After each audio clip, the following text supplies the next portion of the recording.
সূরাতুল আম্বিয়ার ছোট্ট একটা আয়াত, যে সূরাটা আল্লাহ তাআলা নবীদের জন্য ডেডিকেট করেছেন। এখানে আল্লাহ বলছেন, ওমা আরসালনাকা ইল্লা রাহমাতাল লিল আলামিন, I have sent you as a mercy, as a rahma, as a barakah, as a blessings for the whole world, for the entire world. ও নবী, আপনি গোটা বিশ্বের জন্য রহমত, শুধু মানব গোষ্ঠীর জন্য না, শুধু দানব গোষ্ঠীর জন্য না, জিনদের জন্য না, প্রাণীকুলদের জন্য না, শুধু ফেরেশতাদের জন্য না, গোটা বিশ্বের জন্য বিশ্বনবীকে রহমত বানিয়ে পাঠিয়েছে কে? সবার জন্য রহমত। খোশ মেজাজের মানুষ ছিলেন, নরম দিলের মানুষ ছিলেন। ফাবিমা রাহমাতিম মিনাল্লাহি লিনতা লাহুম ওয়ালাউ কুনতা ফাযযান গালিযাল কলবি লানফাদ্দু মিন হাওলিক। আল্লাহ বললেন, ও নবী, আপনার হৃদয়টা বড় নরম, সফট হার্টেড মানুষ আপনি, কোমল হৃদয়ের মানুষ আপনি, খোশ মেজাজের মানুষ। বিশ্বনবী এত খোশ মেজাজের মানুষ ছিলেন, বিশ্বনবী যেখানেই যেতেন ওখানে মানুষের ভিড় হয়ে যেত, যেখানেই যেতেন পিছু পিছু লোকজন ছুটতো, কারণ খোশ মেজাজের তো, সফট হার্টেড, হৃদয়টা কোমল, ওনার সাথে কথাই বলতে মনে চায়, টাইম পাস করতে মনে চায়। আল্লাহু আকবার।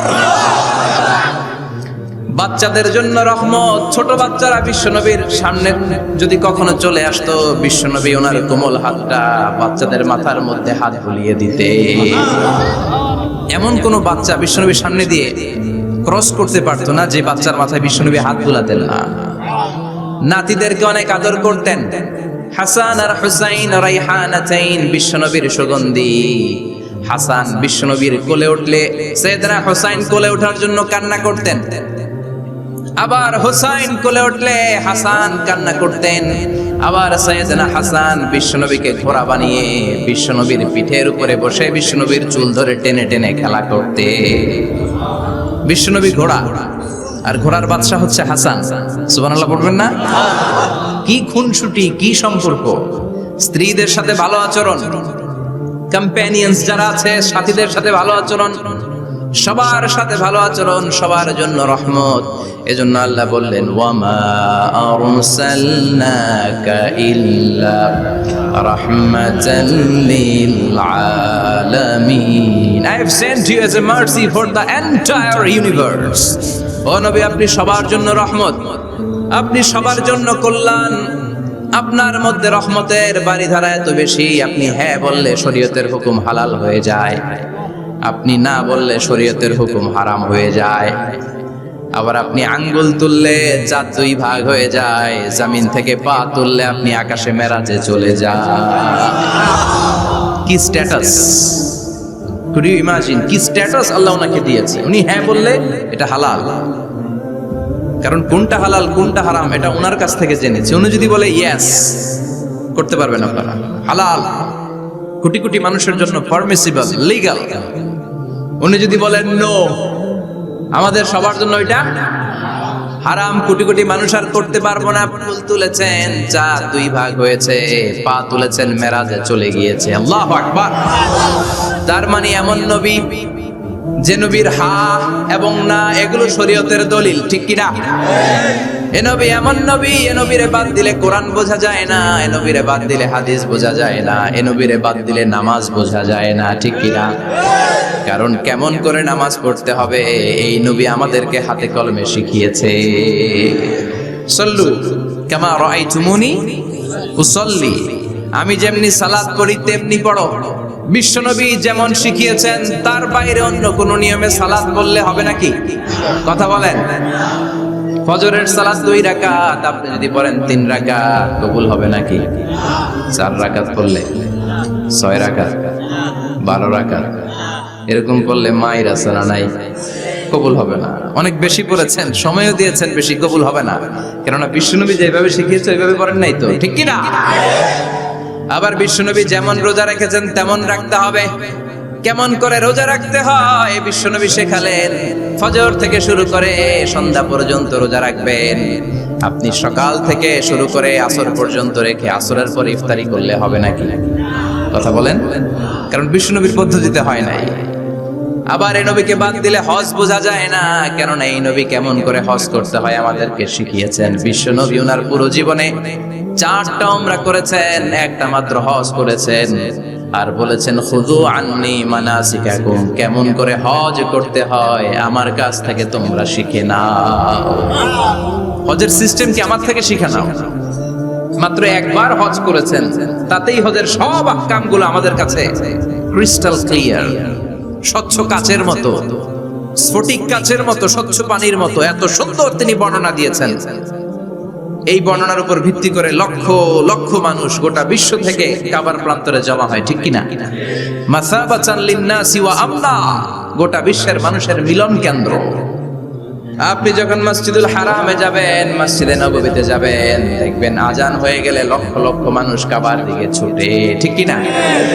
আজান হওয়ার সাথে সাথে শারে আল হিজরা দিয়ে, জারওয়াল দিয়ে, গাজ্জা দিয়ে, আজিয়াদ রোড দিয়ে পঙ্গপালের মতো মানুষগুলো কাবা কেন্দ্রিক হতে শুরু করে। কারণ কাবা হচ্ছে অ্যাসেম্বলি পয়েন্ট, গ্যাদারিং পয়েন্ট, এটা মিলন কেন্দ্র। এই কাবাকে কেন্দ্র করে প্রতিদিন লক্ষ লক্ষ মানুষের মিলন মেলা বসে। চিল্লায় বলেন ঠিক কিনা? কেমন করে হজ পালন করবেন বিশ্বনবী শেখালেন। কারণ বিশ্বনবীরে বাদ দিলে হজ বোঝা যায় না। তার মানে বুঝলাম উনি হ্যাঁ বললে হালাল, না বললে হারাম। উনারে বাদ তো কোরআন বাদ, উনি বাদ তো হাদিস বাদ। কথা বলেন। উনি বাদ তো নামাজ বাদ, উনি বাদ তো রোজা বাদ, উনি বাদ তো হজ বাদ। এজন্য উনারে বাদ দিলে কোরআন বোঝা যায় না, নামাজ বোঝা যায় না, উনারে বাদ দিলে হজ বোঝা যায় না। তাই উনার সাথে যারা বেয়াদবি করবে ওদেরকেও এমনি এমনি ছেড়ে দেয়া যায় না। বিশ্বনবীর সাথে যদি বেয়াদবি করে এটা অনেক বড় ধরনের বেয়াদবি, এটা রাষ্ট্রীয় আইন করে ওকে শাস্তি দিতে হবে, ঠিক কিনা? বিশ্বনবীর বিরুদ্ধে যদি ব্লগে কিছু লিখে, কেউ ব্লগ লিখে, বিশ্বনবীর পারিবারিক জীবন নিয়ে যদি কেউ কটু কথা বলে, বাজে মন্তব্য করে, বিশ্বনবীর ব্যাপারে যদি শাহবাগের চত্বর থেকে, প্রজন্ম চত্বর থেকে কোনো কথা বলে, ওই বেয়াদবগুলারে ফাঁসির রশিতে ঝুলানোর দরকার আছে না নাই?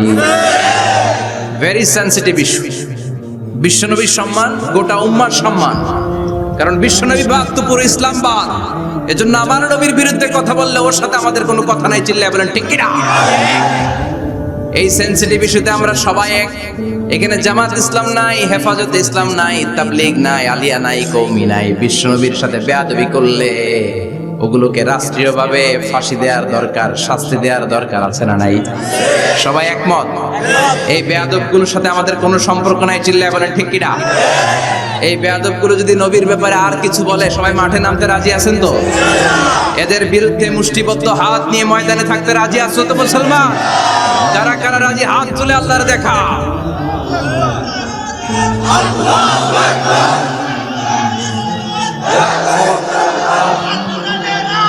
করে করে জানো উজিয়ার সাফল।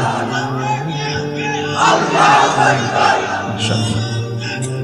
আল্লাহু আকবার। আল্লাহ তুমি কবুল করো। বিশ্বনবীর ভালোবাসা যেন আমরা অন্তরে রাখতে পারি, তুমি তৌফিক দাও। বিশ্বনবীর অনুসরণ এবং ভালোবাসা ছাড়া আল্লাহকে পাওয়া যাবে? আল্লাহকে যে পাইতে চাই হাজরাতের অনুসরণে, আরশ কুরসি লৌহ কালাম না চাইতে পেয়েছে সে। হাজরাতের অনুসরণে, আরশ কুরসি লৌহ কালাম না চাইতে পেয়েছে সে। সুবহানাল্লাহ পড়েন। এজন্য আল্লাহ বললেন, নবী আপনাকে আমি গোটা বিশ্বের মানুষের জন্য রহমত করে পাঠালাম। আবার আপনার চরিত্রটা গোটা বিশ্বের মানুষের জন্য আমি মডেল করে দিলাম। আল্লাহু আকবার। ওয়া ইন্নাকা লাআলা খুলুকিন আযীম। ও নবী, চমৎকার একটা চরিত্রের উপরে আমি আপনাকে প্রতিষ্ঠিত রেখেছি। And verily you are on a very good standard of character. ও নবী, আপনার চরিত্রটা বড় সুন্দর। আপনার চরিত্রের মতো গোটা বিশ্বের কারো চরিত্র হতে পারে? পা থেকে মাথা পর্যন্ত বিশ্বনবীর চরিত্রে একটা কালো দাগ বসানোর মতো ক্ষমতা কারো আছে নাকি? কারণ বিশ্বনবীর চরিত্র হলো কোরআনের চরিত্র। মা আয়েশাকে বলা হলো, মা আমাদের পেয়ারা নবীর চরিত্র কেমন ছিল আমাদেরকে বলে শোনান। মা আয়েশা বললেন, ও সাহাবীরা, বিশ্বনবীর চরিত্র ছিল কোরআনের চরিত্র। কানা খুলুকুহু আল কোরআন। বিশ্বনবীর চরিত্র ছিল কোরআনের চরিত্র। পুরো কোরআনে 30 পারাতে থিওরিটিক্যালি যা বলে শোনানো হয়েছে, বিশ্বনবীর জীবনীতে চরিত্রে প্র্যাকটিক্যালি ওই সব কিছু করে দেখানো হয়েছে। পুরো কোরআনে 30 পারাতে থিওরিটিক্যালি যা বলা, বিশ্বনবীর চরিত্রে প্র্যাকটিক্যালি সেটা করে দেখানো। সুবহানাল্লাহ বাড়িতে যে বলেন। আবার বিশ্বনবীর আরেক স্ত্রী উম্মে সালামা বলতেন, ইনদামা ইয়ামশি রাসূলুল্লাহি আলাল আরদি কাআন্নাল কুরআনা ইয়ামশি আলাইহি। যখন বিশ্বনবী রাস্তার উপর দিয়ে হেঁটে যেত, মনে হয় কোরআন শরীফটা রাস্তার উপর দিয়ে হেঁটে হেঁটে যায়। কোরআনুল কারীম রাস্তা দিয়ে হেঁটে হেঁটে যাচ্ছে, মনে হচ্ছে যে এটা বিশ্বনবী নয়, এটা জীবন্ত কোরআন। পড়েন আল্লাহু আকবার। এজন্য এই নবীকে আল্লাহ এমন স্ট্যাটাস দিয়েছেন, পৃথিবীর কোন নবীকে তেমন স্ট্যাটাস দিয়েছে নাকি? এই নবীকে আল্লাহ এমন মর্যাদা দিয়েছে, গোটা বিশ্বের কাউকে এমন মর্যাদা দিয়েছে নাকি? এমন কিছু গুণাবলী, ক্যারেক্টারিস্টিক্স আল্লাহ বিশ্ব নবীকে দিয়েছে, পৃথিবীর কোন নবীকে সেগুলো দেয় নাই। সুবহানাল্লাহ। খুশি না বেজার? খুশি তো সবাই। কি দিয়েছেন, কি স্পেশাল এক্সট্রা স্ট্যাটাস আল্লাহ তাআলা বিশ্ব নবীকে দিয়েছেন, আমরা শুনি। এক নাম্বার স্ট্যাটাস হলো সাহিবু শাক্কি সাদর। বিশ্ব নবীর সিনা চাক হয়েছে, পৃথিবীর কোন নবীর সেটা হয় নাই। সুবহানাল্লাহ। 2 বার হয়েছে এটা বিশ্ব নবীর জীবনে। হালিমাতু সাদিয়ার বাড়িতে যখন দুধ পান করতে গিয়েছিল তখন হয়েছিল, আবার মেরাজের রাতে হয়েছিল। উম্মে হানির ঘর থেকে চলে সাইয়েদনা জিবরাইল বিশ্বনবীকে হাতিমে কাবায় শুইয়ে দিলেন। এরপর গলার নিচ থেকে শুরু করে নাভি পর্যন্ত বুকটা কেটে ফেললেন, বিশ্বনবীর হৃদয়টাকে বের করলেন, জামজামের পানি দিয়ে ধৌত করলেন, আবার পেটের ভেতরে হৃদয়টাকে ঢুকিয়ে দিলেন। দিস ইজ কল্ড শাক্কে সাদার। উর্দু ফার্সিতে বলে সিনা চাক, ইংরেজিতে বলে ওপেন হার্ট সার্জারি। সুবহানাল্লাহ পড়বেন না? আমাদের অনেকের ওপেন হার্ট সার্জারি হয় না, গলা থেকে নাভি পর্যন্ত কাটা, সেলাই করে দিলে আবার বাঁচে। এটা বিশ্বনবীর সিনা চাক থেকে আবিষ্কার হয়েছে। পড়েন আল্লাহু আকবার। যে সমস্ত সাহাবারা বিশ্বনবীকে খালি গায়ে দেখেছে, উদম গায়ে দেখেছে, তারা বর্ণনা করেছে 2টা কাপড় মাঝখান দিয়ে সেলাই করলে যেমনি দাগ দেখা যায়, আমরা বিশ্বনবীর গলা থেকে নাভি পর্যন্ত এরকম সেলাইয়ের দাগ দেখতে পেয়েছি। শাক্কুস সাদর, special status of the last passenger Muhammad সাল্লাল্লাহু। আর কোন নবীকে আল্লাহ এটা দেয় নাই। খুশি না বেজার?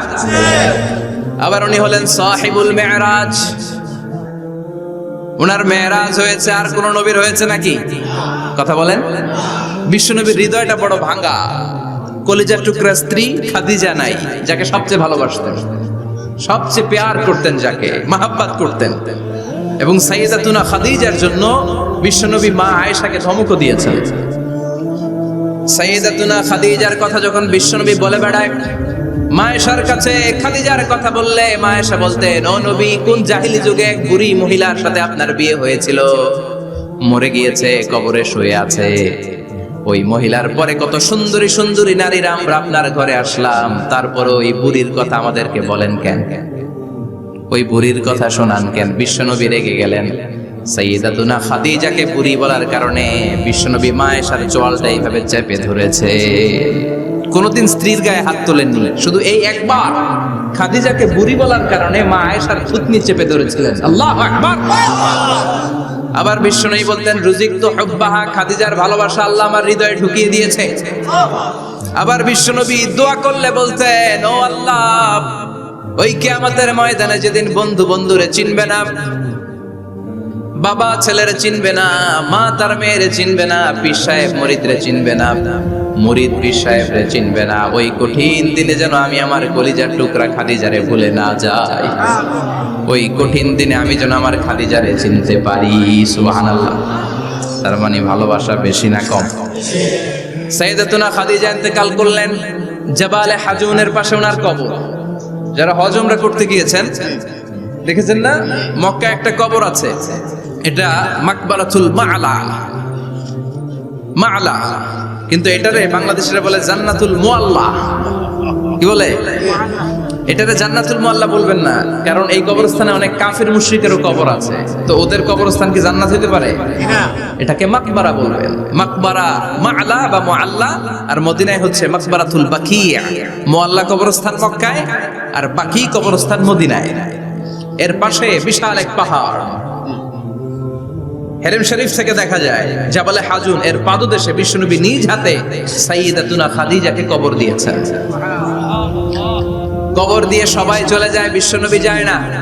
দাঁড়িয়ে দাঁড়িয়ে কাঁদতে লাগলেন। সাইয়েদনা আবু বকর বলে, নবী চলেন ঘরে ফিরে যাই। বিশ্বনবী বললেন, তুমি যাও, আমি যাব না। যেই মহিলাটাকে এইমাত্র কবর দিলাম সাধারণ মহিলা না, আমার বিপদের দিনের সঙ্গিনী খাদিজা। আজীবন আমাকে ছাতার মতো শেল্টার দিয়েছে, সমস্ত সম্পদ আমার পায়ের সামনে বিছিয়ে দিয়েছে রে আবু বকর। কি প্যার করতেন বিশ্বনবীকে। সাইয়্যিদাতুনা খাদিজা ইন্তেকাল করলেন, চাচা আবু তালেব ইন্তেকাল করল। দাওয়াত দেওয়ার জন্য বিশ্বনবী ওই তায়েফের ময়দানে গেলেন। তায়েফের ছেলেরাও পাথর মেরে বিশ্বনবীর দেহটারে ঝাঁঝরা করে দিল। বলেন ঠিক কিনা? খেয়ে না খেয়ে দিন প্রচারের কাজে নিজেকে দিয়েছ বিলিয়ে।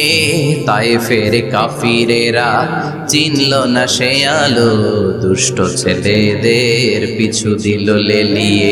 পাথরের আঘাতে ক্ষত বিক্ষত হয়ে সারা শরীর থেকে রক্ত ঝরে। হে রাসূল তোমাকে ভুলি আমি কেমন করে, হে রাসূল তোমাকে ভুলি আমি কেমন করে। ঠিক কি না? খাদিজা নাই, আবু তালেব নাই। তায়েফে যে মার খেয়ে আসলেন, অন্তরটা একেবারে ভাঙা, আর মন বসে না, কিচ্ছু ভাল লাগে না। বিশ্বনবীর মনের ভেতরে হাহাকার।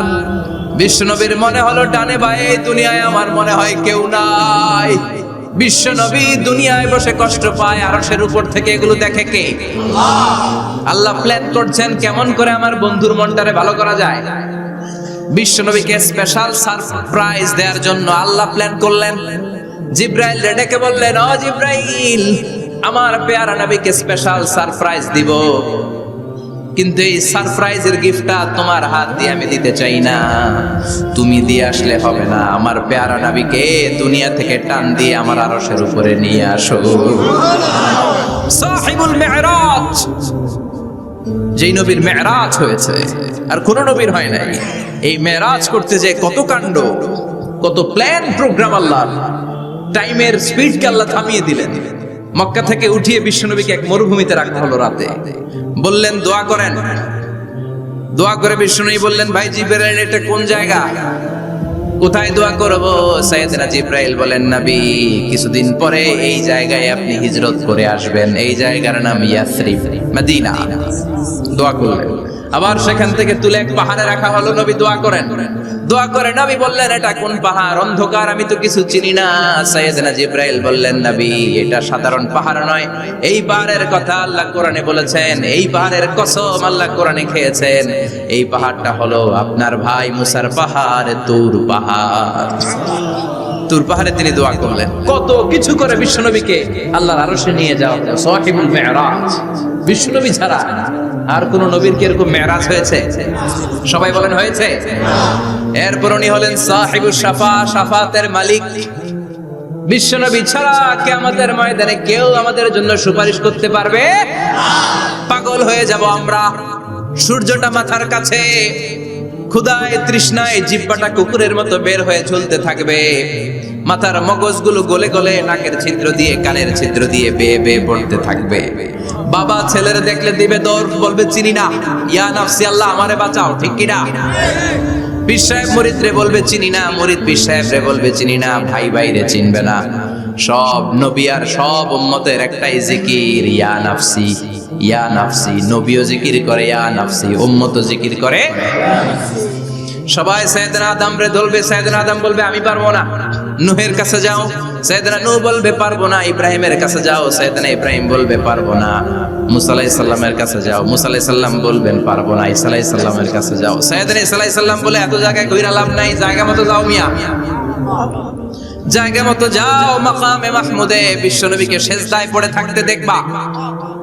ওই নবী ছাড়া আজকের এই ভয়ঙ্কর আমাদের সবার বিপদের দিন, এই বিপদের দিনে আল্লাহর সামনে দাঁড়িয়ে কথা বলার মতো সাহস আজকে কারো নাই।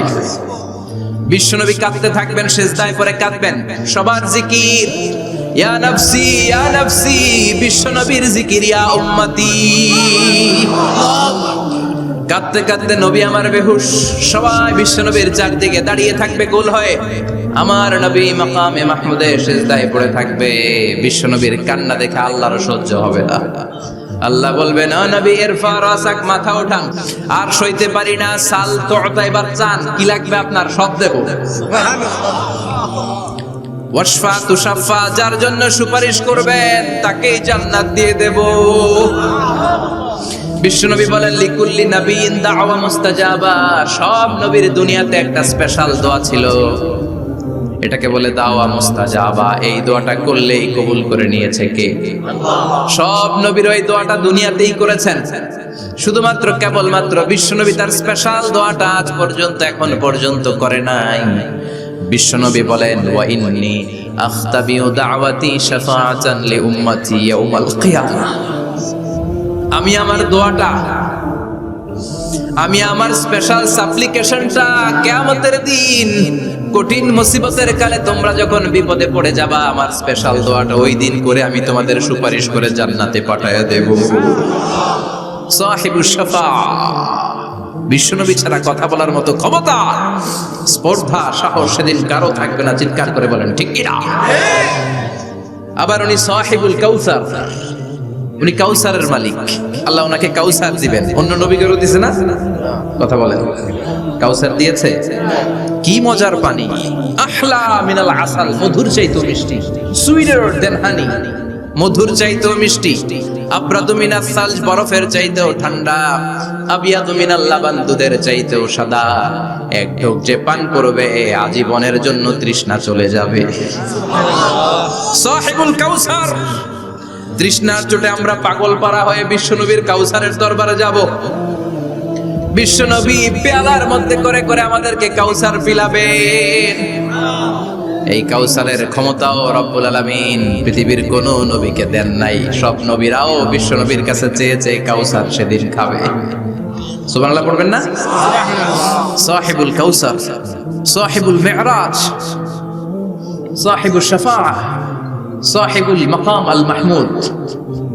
আজানের পরে দোয়াতে বলি না, আতি মুহাম্মাদিনিল ওয়াসিলাতা ওয়াল ফাদিলা ওয়া বা'আসহু মাকামান মাহমুদা। ও আল্লাহ, আমার নবীর আপনি মাকামে মাহমুদ দেন। মুফাসসিরিন ইকরাম, মুহাদ্দিসিন ইকরাম এই মাকামে মাহমুদ কি এটার ব্যাখ্যা করতে যে হয়রান হয়েছেন। কেউ বলেছেন কিয়ামতের ময়দানে বিশাল একটা সিংহাসন, কেউ বলেছে জান্নাতের মধ্যে একটা সিংহাসন, কেউ বলেছে না না, আমার আল্লাহর আরশের পাশে স্পেশাল একটা জায়গা আছে, ওই জায়গাটার নাম হলো মাকামে মাহমুদ। ওখানে বিশ্বনবী বসবে। এই নবীর সাথে কারো স্ট্যাটাসের কোনো তুলনা চলে? কথা বলতে হবে। এই নবীরে গালি দিলে কলিজায় আগুন লাগে না? এই নবীর বিরুদ্ধে কথা বললে মুসলমান সইতে পারে? এমন স্ট্যাটাস হলো আল্লাহ বানালেন, এত মর্যাদা আল্লাহ দিলেন, এত সম্মান দিলেন, গোটা বিশ্বের কোনো নবীরে দেয় নাই। আবার বিশ্বনবী বলতেন, নুসিরতু বির-রু'বি মাসিরাতা শাহর, আমাকে আল্লাহ ভয় দিয়ে সাহায্য করেছেন। আমি যেই জায়গায় দাঁড়িয়ে থাকি, আমার ডানে বায়ে সামনে পেছনে 1 মাসের জায়গা পর্যন্ত কোনো কাফির আমার সামনে আসতে পারে না ভয়ে। 1 মাসের জায়গা পর্যন্ত কোনো কাফির যদি দাঁড়ায় থাকে, বিশ্বনবীর জন্য ভয়ে তার কলিজায় ধুকধুকানি শুরু হয়ে যায়। ধরেন আমি ওনারে ভয় পাই, কাছে আসলেই না ভয়, দূরে গেলে তো আমি পালোয়ান, ঠিক কিনা? উনি আছে কোম্পানিগঞ্জ বাজারের ওইদিকে, আমি এদিকে, আমি পালোয়ান, স্বাস্থ্যের সমস্যা নাই, ঠিক কিনা? কারণ কাছে নাই। কিন্তু বিশ্বনবী এমন পাওয়ারফুল ছিলেন, কাছে আর দূরে কোনো কথা না, ডানে বায়ে সামনে পেছনে 1 মাসের দূরত্ব। এই লোকেশনের মধ্যে যদি কোনো কাফির মুশরিকের ঠান্ডা বাচ্চা থেকে থাকে, বিশ্বনবীর ব্যাপারে ভয় তাদের অন্তরের মধ্যে ঢুকিয়ে দেয় কে? এজন্য বিশ্বনবীর সাথে কারো মর্যাদার কোনো তুলনা চলে? বিশ্বনবী আমাদের মডেল। আমাদের মডেল কে? কথা বলেন, সবাই বলেন। আপনাদের মনোযোগ আছে না গেছে? জিমাই পড়তেছেন মনে হয়। এটা কিন্তু ক্লাস। আমি সবসময় বলি আমার আলোচনা ক্লাসের মতো মনে করবেন। because I consider all the sitting person in front of me, beside me as a student. আমি যখন কথা বলি সবাইকে আমি স্টুডেন্ট ভাবি, আমাকে শিক্ষক ভাবি। আমার আগে যিনি কথা বলেছেন তখন উনি ছিলেন আমাদের শিক্ষক, আমার পরে কেউ বললে উনি শিক্ষক, আমরা ছাত্র, ঠিক কি না? কোরআনের ছাত্র হয়ে বাঁচলেও লাভ, মরলেও লাভ, ঠিক কি না? হাতি মরলেও লাখ টাকা, ঠিক কি না? কোরআনের স্টুডেন্ট বাঁচলেও লাভ, কোরআনের ছাত্র হয়ে মরলেও। এজন্য শেষ পর্যন্ত মনোযোগের সাথে কথাগুলো শুনতে হবে জীবন পরিবর্তন করার জন্য। রাজি আছেন তো? ঘুমে ধরে নাই তো? কষ্ট হলে আমাকে জানাবেন, কষ্ট হচ্ছে না তো? তাকবীর পড়েন, লিল্লাহে তাকবীর, লিল্লাহে তাকবীর। বিশ্বনবী আমাদের মডেল, ঠিক কি না?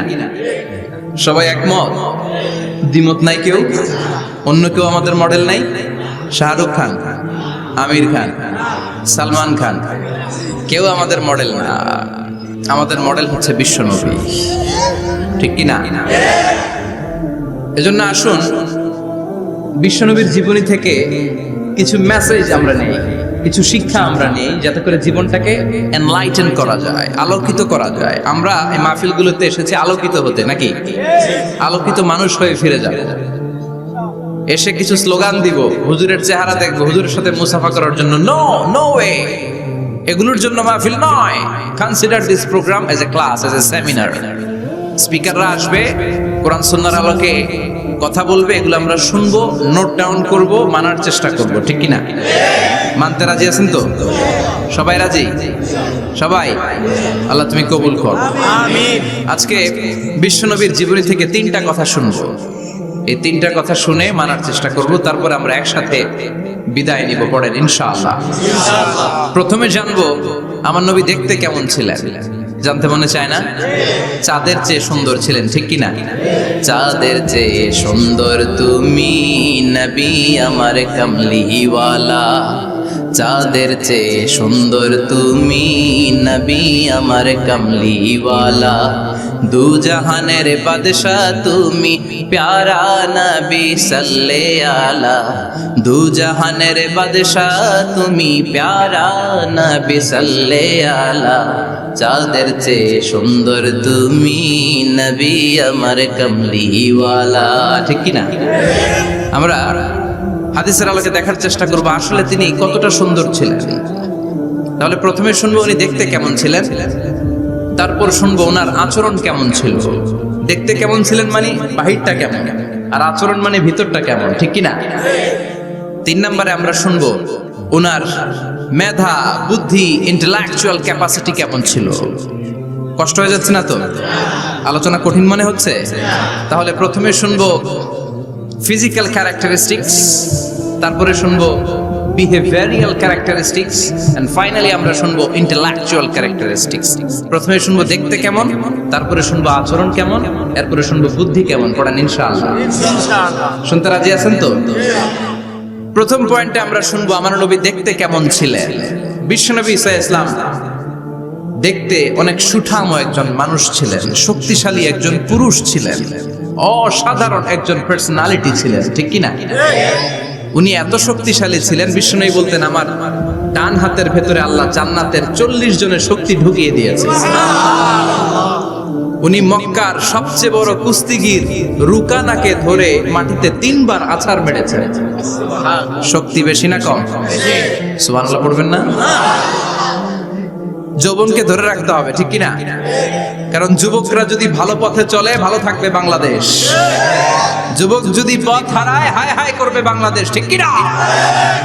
যুবকদের মধ্যে আছে প্রাণ ঢালা শক্তি আর উচ্ছ্বাস, তাদের গায়ের রক্ত গরম, তারা চাইলে অনেক কিছু করতে পারে। এই যে কিছুদিন আগে কোটা বিরোধী আন্দোলন হলো, নিরাপদ সড়ক চাই আন্দোলন হয়েছে না? আমি অবাক হয়েছে, আমি মালয়েশিয়াতে ছিলাম, ছোট্ট ছোট্ট ছেলে মেয়েরা কেমন করে রাস্তায় চলতে হয় দুঃখজনক হলেও সত্যি, আমাদের পুলিশ পোশাকি বাহিনী করে দেখাইতে পারে নাই। ছোট্ট ছোট্ট শিশুরা আমাদেরকে লজ্জিত করেছে, চিৎকার করে বলেন ঠিক কিনা? কিন্তু এত সুন্দর ইনিশিয়েটিভ নেয়ার পরে আমাদের পক্ষ থেকে যে আচরণ পাওয়ার কথা ছিল এটা তারা পায় নাই। কথা বলেন। কিছুদিন আগে নোয়াখালী বিজ্ঞান ও প্রযুক্তি বিশ্ববিদ্যালয়ে আমি দেখে অবাক, সেখানকার যুবকরা ইনিশিয়েটিভ নিয়েছে যে হাজার হাজার ছেলে মেয়েরা ভর্তি পরীক্ষা দিতে আসবে, এদেরকে আমরা ফ্রিতে খাওয়াবো, ফ্রিতে থাকতে দেব। নোয়াখালী করে গালি দিয়েন না, আগে আগমত করে দেখা। অসাধারণ কাজ করেছে, গোটা বিশ্ব দেখেছে, ঠিক কি না? কুমিল্লার সন্তানরাও পারে, চট্টগ্রামের ছেলেরাও পারে, বরিশালের ছেলেরাও পারে। যুবকদেরকে শুধু এক হতে দেয়া দরকার। যুবকরা যদি এক হতে পারে তাহলে সমাজে আর কোনো অন্যায় অনাচার থাকতে পারে না। বিশ্বনবী যখন যুবক একটা সংগঠন করেছিলেন, নাম হালাফুল ফুদুল। হালাফুল ফুদুল করেছিলেন, ওনার বয়সের 15-20 বছরের সবাইকে এক প্ল্যাটফর্মে নিয়ে এসেছেন, হাতে হাত রেখে শপথ করেছেন, দে টুক অ্যান ওথ, কোনো টেন্ডারবাজি চলবে না, চাঁদাবাজি চলবে না, মাস্তানি চলবে না, ইফটিজিং চলবে না, মেয়েদের ওন্না ধরে টানাটানি চলবে না, খাদ্যে ভেজাল চলবে না, ওজনে কম চলবে না। অন্যায়গুলো সমাজ থেকে দূর করে দিতে হবে। চিৎকার করে বলেন ঠিক কিনা? এজন্য যুবকরা যদি ইসলাম মানে ভালো থাকবে বাংলাদেশ, যুবকরা যদি কোরআন মানে নিরাপদে থাকবে আমার লাল সবুজের পতাকা। এজন্য যুবকদেরকে সংঘবদ্ধ হতে হবে। যুবকদের জন্য ইসলাম প্র্যাকটিস করার সুযোগ আমাদের জন্য বাড়াইতে হবে। এজন্য যুবক ভাইয়েরা অলওয়েজ কিপ ফিট, এক্সারসাইজ করবা, খেলাধুলা করবা, জিমনেশিয়ামে যাবা, কারণ আল মুমিন আল কবি খায়রুম মিনাল মুমিন আদ দাঈফ। বিশ্বনবী বলেছেন শক্তিশালী মুমিন দুর্বল মুমিনের চাইতে আল্লাহর কাছে অনেক বেশি প্রিয়। সুবহানাল্লাহ। কারণ আমরা যারা দুর্বল, জিহাদের ময়দানে আমরা এক দৌড় দিয়া বেহুশ, ঠিক কিনা? এই যে 71 সালে পাক হানাদার বাহিনীদের সাথে যুদ্ধ করছে কি বুড়া মানুষেরা? না, আমার দামাল ছেলেরা, যুবক ভাইয়েরা। বিশ্বনবী সাল্লাল্লাহু আলাইহি ওয়াসাল্লাম অলওয়েজ ফিট থাকতেন। ওয়া কানা কাফফুহু আলিয়ানু মিনাদ দিবাজ। বিশ্বনবীর হাত, এই হাতের তালু রেশমের কাপড়ের চেয়ে বেশি সফট ছিল। Softer than silk, softer than silk, সিল্কের চাইতে বেশি সফট। সিল্কের কাপড় চিনেন না? জর্জেটের কাপড় ধরতে কোমল লাগে, মোলায়েম লাগে। বিশ্বনবীর হাতের তালু এর চাইতে মোলায়েম। এই জন্য এই মোলায়েম হাত যদি কেউ মুসাফা করার সুযোগ পাইতো, কেউ আর হাত ছাড়তে চাইতো না। আর বিশ্বনবীর অভ্যাস ছিলেন, বিশ্বনবী কারোর সাথে মুসাফা করলে, যার সাথে মুসাফা করেছেন উনি হাত টেনে না নিলে বিশ্বনবী ওনার হাত টেনে নিতেন না। আল্লাহু আকবার পড়বেন না? কি অসাধারণ ব্যক্তিত্ব ছিল, হাতের তালু ছিল softer than silk. وكان ربعة من القوم ليس بالطويل ولا بالقصير. বিশ্বনবী দেখতে একজন মাঝারি গড়নের লোক ছিলেন, খুব লম্বাও না, খুব খাটোও না। খুব বেশি লম্বাদেরকে ভালো লাগে কথা বলে, তাকাইতে গেলে টুপি পরে যাওয়ার সম্ভাবনা আছে। খুব খাটো যারা, এদেরকেও কিন্তু দেখতে অতটা ভালো লাগে না। বিশ্বনবী ছিলেন ব্যালেন্সড, মাঝারি ধরনের। লাইসা বিত-তাবিল ওয়ালা বিল কাসীর। কিভাবে আল্লাহ চুজ করেছেন ওনার পেয়ারা হাবিবকে, পড়েন সুবহানাল্লাহ। ওয়া কানা আযহারাল লাউন, ফর্সা রঙের মানুষ ছিলেন, ব্রাইট কালার। কি কালার? Bright colour. সিভি যারা লিখেন কারিকুলাম ভিটা, ওখানে স্কিন কালার লিখতে হয়। আপনি কি ফর্সা না কালো? কালো হলে ব্ল্যাক কালার, ফর্সা হলে ব্রাইট কালার। বিশ্বনবী ছিল ব্রাইট কালার, ফর্সা রঙের মানুষ। কতটা সুন্দর ছিলেন! অনেকে বলে সাইয়েদনা ইউসুফ আলাইহিস সালাম বেশি সুন্দর। না না, বিশ্বনবী সাইয়েদনা ইউসুফ আলাইহিস সালামের চেয়ে অনেক গুণ বেশি সুন্দর ছিলেন। বিশ্বনবী বলতেন আনা মালিহুন ওয়া আখি ইউসুফ সাবিহুন। আমি বিশ্বনবী মালিহ। আলেম যারা আছেন উত্তর দেন আরবিতে। মিলহুন মানে কি? লবণ। তার মানে মালিহ মানে লাবণ্যময়। বিশ্বনবী লাবণ্যময় সুন্দর ছিলেন, আর ইউসুফ আলাইহিস সালাম সাদা সুন্দর ছিলেন। এদিকে লাবণ্যময়, এদিকে সাদা, কোনটা ভালো লাগবে? কথা কোন? তার মানে বিশ্বনবীর গায়ের স্কিন ছিল ব্রাইট কালার, ফর্সা রঙের মানুষ ছিলেন, মাঝারি সাইজের মানুষ ছিলেন, সিক্স প্যাকের মানুষ ছিলেন। ওয়াকুবিদা ওয়ালাইসা ফি রাসিহি ওয়া লিহিয়াতিহি 20 শা'রা বাইদা। ইন্তেকালের আগে দাড়ি আর চুল মিলে 20টা দাড়ি চুলের বেশি পাকে নাই। সুবহানাল্লাহ পড়বেন না? দাড়ি আর চুল মিলে মোট পাকছিল কয়টা? অনেকে বলে হুজুর স্বপ্নের ব্যাখ্যা দেন। কি স্বপ্ন দেখেছেন? তিনি বললেন আমি স্বপ্নে দেখেছি একজন লোক আল্লাহ রাসূলের কবর থেকে উঠে এসেছে। তাই নাকি? উনি জানতে চাচ্ছে যে এটা আল্লাহ রাসূল কিনা। আমি বললাম চেহারা কেমন দেখেছেন? বলে হুজুর আমি দেখলাম ধবধবে সাদা দাড়ি, ধবধবে সাদা চুল। তার মানে উনি কি আল্লাহ রাসূলকে দেখেছে? না, আল্লাহ রাসূলের ধবধবে সাদা চুল ছিল না, ধবধবে সাদা দাড়ি ছিল না। ইন্তেকালের আগে দাড়ি আর চুল মিলে পাকছিল কয়টা? কোম্পানিগঞ্জের ভাইয়েরা মনে থাকবে? দাড়ি আর চুল মিলে পেকেছিল কয়টা? কেমন করে পাকবে? উনি তো জাইতুনের তেল মালিশ করতেন। সুবহানাল্লাহ। এজন্য আল্লাহ কসম করে বললেন ওয়াত-তিনি ওয়াজ-জাইতুনি ওয়া তুরি সিনিন ওয়া হাদাল বালাদিল আমিন। তিন ফলের কসম, জাইতুনের কসম, এই তিন জাইতুন যারা খাবে তাদের দাড়ি চুল সহজে পাকবে না। জাইতুন চিনেন? Olive oil. জলপাই আছে না, আরব দেশের জলপাইকে বলে জাইতুন। তাম্বুতু বিত্তিহিনি ওয়া সিবগিল লিল আকিলিন। এটার অনেক কাজ। এটা খাওয়া যায়, মালিশ করা যায়, আবার এই জাইতুনের ডাল ভেঙে মেসওয়াকও করা যায়। বলেন ঠিক কিনা? বিশ্বনবী বলতেন নি'মা সিওয়াকিয়া জাইতুন, জাইতুনের ডালের মেসওয়াক কতই না চমৎকার মেসওয়াক। ফাইন্নাহা সিওয়াকি ওয়া সিওয়াকুল আমবিয়া মিন ক্বাবলি। কেননা জাইতুনের ডাল আমার মেসওয়াক, আর আমার আগে যত নবী দুনিয়া এসেছে সব নবীরা জাইতুনের ডাল দিয়ে মেসওয়াক করেছে। এই জাইতুনের তেল আপনার বাজারে পাবেন। অলিভ অয়েল বলে জিজ্ঞেস করলে দিয়ে দিবে। কি অয়েল? এটা দাড়িতে মাখলে দাড়ি পাকে না, দেরিতে পাকে। চামড়ায় লাগালে ম্যাসেজ করলে চামড়ার ভাঁজগুলো পড়বে না, আপনার স্কিন সুন্দর থাকবে। বিশ্বনবী এটা মাখতেন। এজন্য দাড়ি আর চুল তেমন একটা পাকে নাই। আওয়াজ করে পড়তে হবে আল্লাহু আকবার। তুলু শা'r ইলা শাহমাতাইল উযুন। এবার শুনি বিশ্বনবীর চুল কেমন ছিল। বিশ্বনবীর চুল মাঝে মাঝে এই কানের লতি বরাবর আসতো। ইলা শাহমাতাইল উযুন মানে বড় চুল রাখতেন। হেয়ার কাটটা ছিল লং হেয়ার কাট। মাঝে মাঝে কানের লতির মাঝামাঝি, আর কখনো কখনো কাঁধ বরাবর। ইলাল মানকিবাইন, তিন সিস্টেমে রাখতেন। কানের মাঝ, কানের লতি, কাঁধ বরাবর। ইয়াংরা মহা খুশি যে বড় চুল রাখার দলিল পাইছে।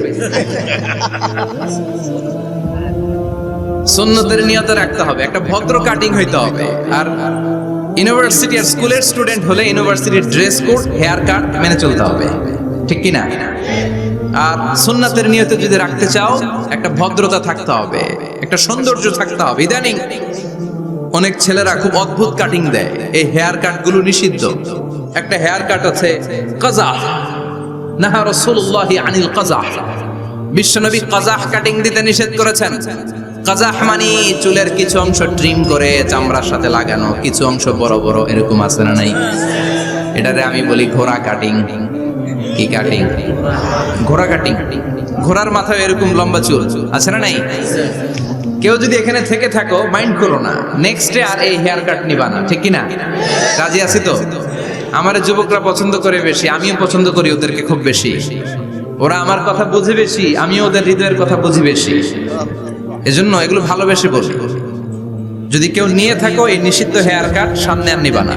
ইনশাআল্লাহ পড়ো। আর জোরে ইনশাআল্লাহ। ওয়া কানা ইফাররিকু বাইনা শা'রি। চুলের মাঝখানে বিষ্ণুনবী সিঁথি করতেন। আপনারা কাজী নজরুল ইসলামের ছবি দেখেছেন? দেখবেন যে উনি মাঝখানে সিঁথি করতেন। বিষ্ণুনবী এভাবে মাঝখানে সিঁথি করে সিঁথির মাঝখানে আতর ঢেলে দিতেন। কেন ঢেলে দিতেন? যেখানেই সেজদা দিতেন ওই জায়গায় আতরের ঘ্রাণে আমোদ হয়ে যেত। আরিদুস সদর, বুকটা ছিল প্রশস্ত। ওয়া কানা বাইনা কাতিফাইহি খাতামুন নবুওয়া, আর পিঠের মধ্যে কাজিররিল হাজালা, কবুতরের ডিমের মতো একটা মাহরুন নবুওয়া ছিল। উনি যে শেষ নবী, উনি যে প্রফেট, দ্য লাস্ট মেসেঞ্জার, এটা প্রমাণ। আল্লাহ সিল মেরা দিছে বাম দিকের কাঁধে, ডান দিকে না। কোন দিকে? সাহাবারা যারা এটা দেখেছেন তারা বলেছেন যে আমরা দেখেছি এর মধ্যে কিছু চুলও ছিল, একটু লালচে ছিল, একটু উঁচু ছিল। একদিন বিশ্বনবী বললেন, বান্দার কোনো হক আল্লাহ কোনোদিন ছেড়ে দেয় না। আল্লাহর হক আল্লাহ মাফ করে, বান্দার হকের মাফ নাই। যদিও আমি নবী, আমার উপর যদি কোনো হক থাকে বলো, আমি দিয়ে দেব। কোন সাহাবী দাঁড়ায় না। এক সাহাবী দাঁড়িয়ে বললেন, নবী যুদ্ধের ময়দানে চাবুক চালানোর সময়, লাঠি চালানোর সময় এক কাফেরকে মারতে যে আপনার লাঠির বাড়ি আমার পিঠের মধ্যে পড়েছে। আপনি যেহেতু এই কিসাসটা আদায় করতে চান, আপনার পিঠে আমি লাঠির বাড়ি মেরে এটারে শোধ করে দিতে চাই। সাইয়েদনা ওমরে ফারুক হাতের জামা এরকম পড়তে শুরু করছে, আয় এদিকে আয়, তোরে শোধবোধ করাই। বিশ্বনবী বললেন, ওমর রাখো, এটা বান্দার হক, মিটাতে দাও। বিশ্বনবী বললেন, আসো তুমি এসে আমার পিঠে লাঠি দিয়ে চাবুক দিয়ে বাড়ি মারো।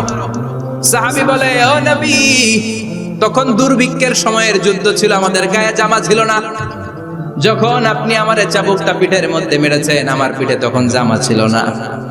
আপনি যদি যথা নিয়মে কেসাসটা আদায় করতে চান, আপনার জামাটা খুলেন, খালি পিঠের মধ্যে বাড়িটা মার। এবার আর ওমরে ফারুককে ধরে কে? এদিকে আয়, তোরে দেখাইতেছি। বিশ্বনবী বললেন, ওমর থামো, মারতে দাও। বিশ্বনবী উনার জুব্বাটা উপরের দিকে উঠালেন, পিঠের মধ্যে বাড়ি দেওয়ার জন্য ওই সাহাবীকে ডাকলেন। ওই সাহাবী বিশ্বনবীকে পিছন দিক থেকে জড়িয়ে ধরে ওই মোহরে নবুয়তের মধ্যে চুমু দিয়ে ফেলেছে। সাহাবী বললেন, নবী গো, এই নাটক করার জন্য আপনি আমারে মাফ করে দিয়েন। আপনি বিশ্বনবী, উদম গায়ে আপনারে দেখা যায় না, খালি গায়ে আপনারে দেখা যায় না। শুনেছি আপনার পিঠের মধ্যে মোহরে নবুয়ত আছে, অনেক দিনের সাধনা জল্পনা কল্পনা, আপনার মোহরে নবুয়তে আমার ঠোঁটটা আমি লাগাবো। আপনার মোহরে নবুয়তের মধ্যে আমার ঠোঁটটা লাগিয়ে আমার ঠোঁটটারে আমি জাহান্নাম থেকে পরিত্রাণ করাবো। এজন্য প্ল্যান প্রোগ্রাম করে এতক্ষণ আপনার জামাটা খুলতে বলেছি। আপনার উপরে আমার কোনো হক নাই, আমার আব্বা আম্মা, আমার সম্পদ, আমার জীবন আপনার জন্য কোরবান গো নবী।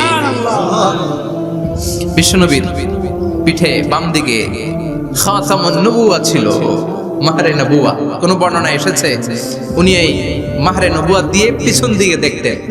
বিশ্বনবী যখন নামাজ পড়তেন উনি বলতেন, ইস্তাকিমু ওয়া'তাদিলু ইয়ারহামুকুমুল্লাহ, কাতার সোজা করো, ফাঁকা জায়গা বন্ধ করে দাও, কারণ আমি সামনে যেমনি দেখি পেছনেও তেমনি দেখি। অনেকে বলেন বিশ্বনবী পেছনে দেখতেন এই মাহরে নবুয়তের জায়গাটা দিয়ে, এটা ছিল বিশ্বনবীর behind CC camera, behind close circuit camera. আল্লাহু আকবার। বিশ্বনবী ছাড়া কোন নবীর পিঠে এরকম মাহরে নবুয়া ছিল নাকি? কথা বলেন। এজন্য ওই নবীরে গালি দিলে সহ্য হয়? কথা বলেন, সহ্য হয়? আবিয়াদুল ইবতাইন, বগল ছিল শুভ্র সাদা। আমাদের বগল কি সাদা? দুর্গন্ধ, কুৎসিত, কালো, তাই না? বিশ্বনবীটা কালো? কথা কম, শুভ্র সাদা। আমরা দোয়া করি এভাবে। বিশ্বনবী মাঝে মাঝে দোয়া করতে করতে বৃষ্টির জন্য যখন দোয়া চাইতেন, আরাফার ময়দানে যখন দোয়া চাইতেন, দোয়া করতে করতে হাতটারে উপরের দিকে করতেন। সবাই এরকম হাত তোলেন, সবাই হাত তোলেন। বিশ্বনবী মাঝে মাঝে আবেগের চোটে এইখান থেকে হাতটা এই জায়গায় নিয়ে যেতেন। সুবহানাল্লাহ। বিশ্বনবী যখন হাত আবেগের চোটে উপরের দিকে উঠাতেন, বিশ্বনবীর বগল দেখা যেত। সাহাবারা বলতেন, হাত্তা ইরা বায়াদু ইবতাইহি, এই সুযোগে আমরা দেখতাম ওনার বগলটা ধবধবে সাদা, কোনো দাগ ছিল না। মুস্তাওয়াল জাবিন, প্রশস্ত ললাট ছিল। আসাম্মুল আনফ, খাড়া নাক ছিল। বিশ্বনবীর নাক কিন্তু বোচা ছিল না, এরকম চারটা নাকরে আপনারা কোম্পানিগঞ্জে কি বলেন? চাকমা, কি নাক? হ্যাঁ, বুসা, নাক বুসা বা বোচা। বিশ্বনবীর নাক এই চাকমা স্টাইলে নাক ছিল না, খাড়া ছিল, খাড়া নাক ছিল। সুবহানাল্লাহ পড়ো। মুফাল্লিজুল আসনান, দাঁতগুলো ছিল পরিপাটি। বিশ্বনবীর দাঁতের দিকে তাকালে, বিশ্বনবীর হাসির দিকে তাকালে মনে হতো হাসিতে যেন মুক্তা ঝরে। বিশ্বনবী দেখতে কেমন ছিল আন্দাজ পাচ্ছেন না মোটামুটি? এই চমৎকার দেহটা নিয়ে যখন আয়নার সামনে দাঁড়াতেন, বিশ্বনবী জোস জোস পোজ দিতেন না। এখনকার ছেলেপেলেরা বলে আয়নার সামনে দাঁড়াইয়া দেই জোস জোস পোজ, আচ্ছা না নাই? বিশ্বনবী জোস জোস পোজ দিতেন না। বিশ্বনবী আয়নার সামনে দাঁড়িয়ে বলতেন, আল্লাহুম্মা হাসানতা খালকি ফাহসিন খুলুকি, ও আল্লাহ, আমার চেহারাটা যেমনি আপনি সুন্দর বানিয়েছেন, আমার হৃদয়টারেও সুন্দর করে দেন। What a attitude, what an attitude! কি অ্যাটিটিউড ছিল না! আমরা আয়নার সামনে সেজে পড়ে দাঁড়ালে চুলকে সাইজ করি, পাং করি, স্টাইল করে ডিজাইন করি। বিশ্বনবী সুন্দর চেহারাটা নিয়ে যখন আয়নার সামনে দাঁড়াতেন বলতেন, আল্লাহ, আমার চেহারাটা যেমনি সাদা, হৃদয়টারেও সাদা করে দেন। কিছু মানুষ আছে চেহারা সাদা, হৃদয় কালো, আছে না নাই? কিছু মানুষ আছে চেহারাটা কুচকুচে কালো, অন্তরটা সাদা, এমন মানুষও আছে না নাই? বিশ্বনবীর ভেতরও সাদা, বাহিরও সাদা। সুবহানাল্লাহ। আর এই সুন্দর সাদা দেহ নিয়ে আয়নায় দাঁড়িয়ে পড়তেন, আল্লাহ চেহারা যেমনি সুন্দর চরিত্রটাও সুন্দর করে দেয়। এজন্য আয়নার সামনে দাঁড়িয়ে এই দোয়ার দরকার আছে না নাই? পড়তে রাজি আছেন? মনে থাকবে না মাহফিল শেষ ভুলে যাবে? মনে থাকবে? আয়নার সামনে আপনি যখন দাঁড়াবেন, আপনার স্ত্রী যখন দাঁড়াবে, আপনার বাচ্চারা যখন দাঁড়াবে, বলে দিবেন বাবা আয়নার সামনে দাঁড়ানোর দোয়া পড়ো। কত অসাধারণ দোয়া! পড়েন আওয়াজ করে আমার সাথে, আল্লাহুম্মা হাসানতা খালকি ফাআহসিন খুলুকি, আল্লাহুম্মা হাসানতা খালকি ফাআহসিন খুলুকি। এর মানে আল্লাহ আমার চেহারাটা করেছো সুন্দর, আমার আচরণ, আমার চরিত্রটাও সুন্দর করে দাও। চিৎকার করে পড়েন আমিন। তাহলে বিশ্বনবীর ব্যাপারে তিনটা কথা আমরা শুনবো বলেছিলাম, প্রথমটা শুনে ফেলেছি। মানে উনি দেখতে কেমন ছিল, উনি দেখতে কেমন ছিল, এর মধ্যে আমাদের আমলের কিছু নাই, শুধু বর্ণনা করা আর শোনা আর বিশ্বনবীকে ভালোবাসা, ঠিক কিনা? কারণ উনার না খাড়া, আমার তো খাড়া নাও হইতে পারে।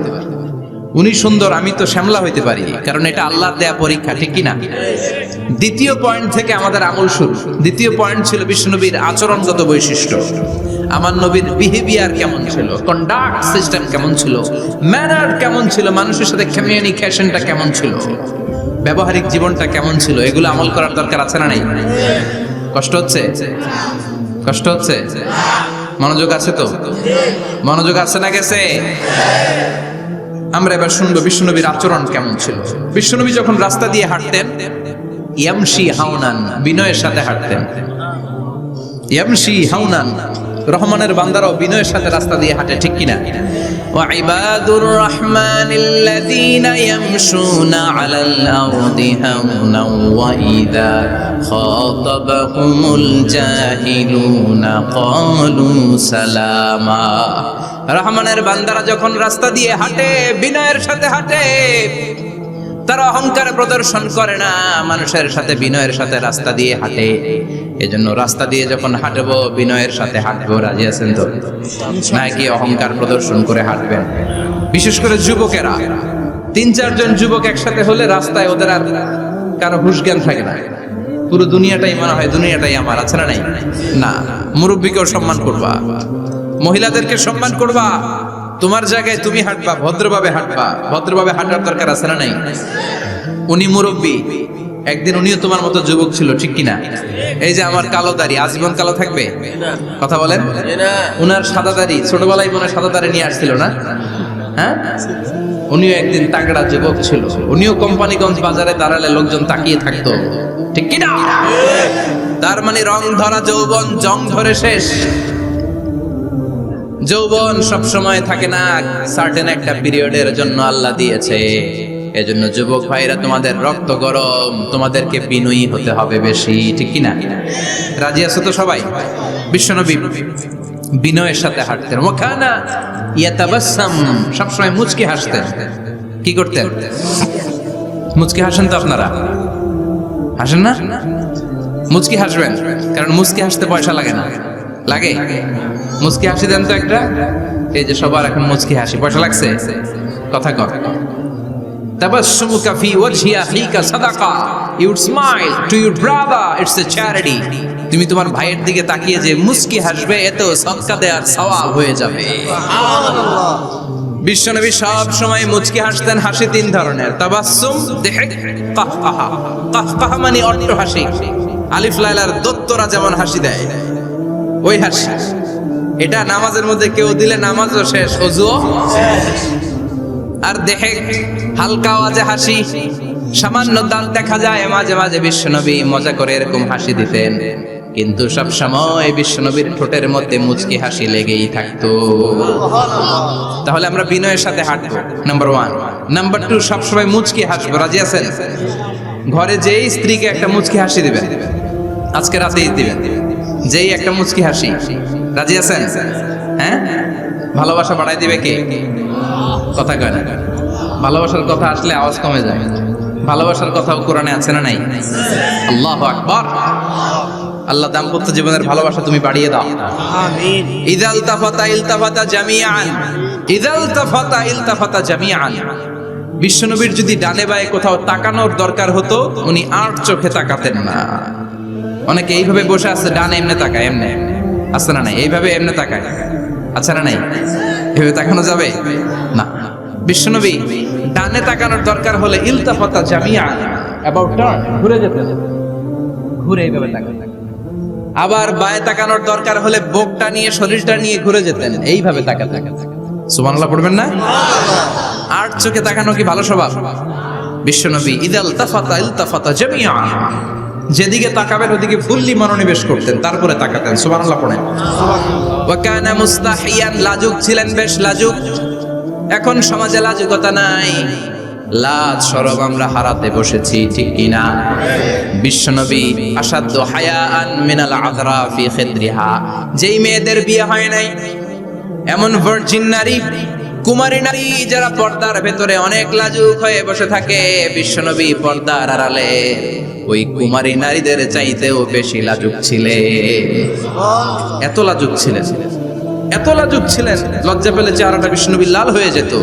ছোট্টবেলায় হালিমাতুস সাদিয়ার বাড়িতে যখন দুধ খেতে গিয়েছিলেন, বিশ্বনবীর দুধ মা হালিমাতুস সাদিয়া বলে, এই কুরাইশি মুহাম্মদ ছেলেটাকে কখনো কাঁদতে দেখি নাই। ক্ষুধা লাগলেও কাঁদে না, ব্যথা পেলেও কাঁদে না, শুধু লজ্জাস্থানের জায়গা থেকে কাপড়টা একটু সরে গেলে ছোট্ট মোহাম্মদ চিৎকার দিয়ে ওঠে। কি বুঝে সে? ক্ষুধা লাগলেও কাঁদতো না, ব্যথা পেলেও কাঁদতো না, লজ্জাস্থানের জায়গা থেকে কাপড় সরে গেলে বিশ্বনবী চিৎকার দিয়ে উঠতেন। সুবহানাল্লাহ পড়েন। এজন্য লজ্জা শরমের দরকার আছে না নাই? ইযা লাম তাস্তাহি ফাসনা মা শি'তা, যদি লজ্জা শরম না থাকে যা মন চাই তাই করতে পারো। এটা আমাদের বাংলাদেশে ব্যাপক, লাজ শরম কিচ্ছু নাই। এজন্য লাজুকতার বড় দরকার। যেখানে যার বসা দরকার সে সেখানে যাবে। কিয়ামতের আগে যেই লোক যেই চেয়ারে বসার দরকার ওই লোক ওই চেয়ারে বসবে না। এটা হলো কিয়ামতের আলামত। জোরে কোন ঠিক কিনা? সভাপতি হওয়ার যোগ্যতা নাই, সভাপতি হয়, আছে না নাই? সেক্রেটারি হওয়ার যোগ্যতা নাই, সেক্রেটারি হয়, এরকম সমাজে আছে না নাই? নেতা হওয়ার যোগ্যতা নাই, নেতা হয়, আছে না নাই? সবগুলো কিয়ামতের আলামত। আমার বিশ্বনবী এমন লাজুক ছিলেন, বিশ্বনবীর মতো এমন লাজুক নবী আর কেউ ছিল নাকি? কথা বলেন। ওয়াকানা আসহাবুল মাইমানা, বিষ্ণুবী ডানপন্থী ছিলেন। কি পন্থী? কি পন্থী? মুষ্টিবদ্ধ ডান হাতটাকে এরকম উপরের দিকে করেন আর চিৎকার করে বলেন, বিশ্বনবী কোন পন্থী ছিল? আমরা কোন পন্থী? জান্নাতে কারা ঢুকবে? কোন বামপন্থীর স্থান জান্নাতের ভেতরে হবে? চিৎকার করে বলেন, কোন নাস্তিক জান্নাতে ঢুকতে পারবে? এজন্য নবীদের মতো ডানপন্থী হতে হবে। জোরে কোন ঠিক কিনা?